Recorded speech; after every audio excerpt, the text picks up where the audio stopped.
PDIP menilai Undang-Undang Kementerian Negara hingga kini masih visioner untuk menjawab tantangan kehidupan bangsa dan negara. Ya, penilaian ini menyusul rencana penambahan jumlah menteri dalam kabinet pemerintahan mendatang yang kabarnya melebihi jumlah maksimal.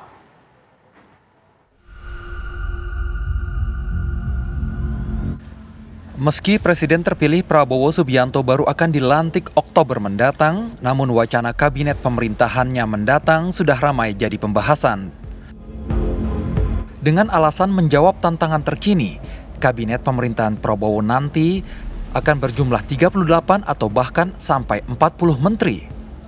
Sementara jumlah menteri dalam kabinet maksimal adalah 34. Ini berdasarkan Undang-Undang Nomor 39 Tahun 2008 tentang Kementerian Negara.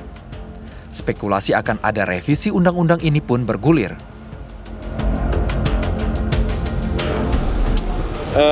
Undang-undang tentang kementerian itu kan di satu sisi membatasi bagi presiden terpilih.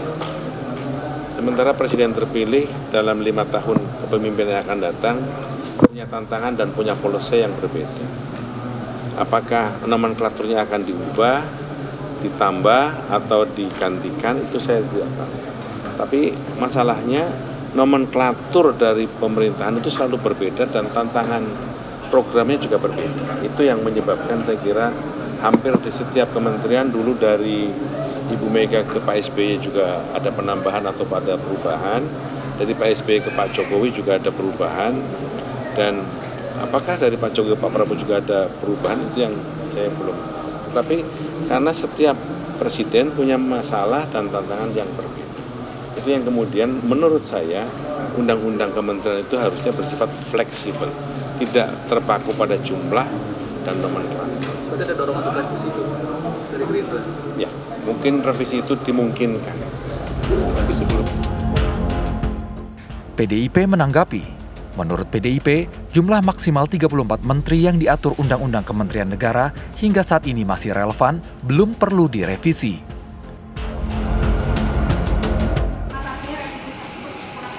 Ya, dalam pandangan PD Perjuangan kami percaya bahwa dengan Undang-Undang Kementerian Negara yang ada sebenarnya masih visioner untuk mampu menjawab berbagai tantangan kehidupan bangsa dan negara saat ini. Tetapi ya tentu saja setiap presiden punya kebijakan tersendiri.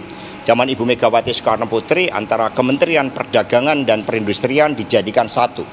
Kemudian pada periode pertama Bapak Presiden Jokowi kita melihat itu terjadi pemisahan dan kemudian dibentuk Badan Ekonomi Kreatif misalnya. Jadi setiap presiden sesuai dengan mandatnya tentu saja punya suatu kewenangan. Tetapi bagi PD Perjuangan, Undang-Undang Kementerian Negara yang ada itu sebenarnya sudah mampu merepresentasikan seluruh tanggung jawab negara di dalam menyelesaikan masalah rakyat dan juga mencapai tujuan bernegara.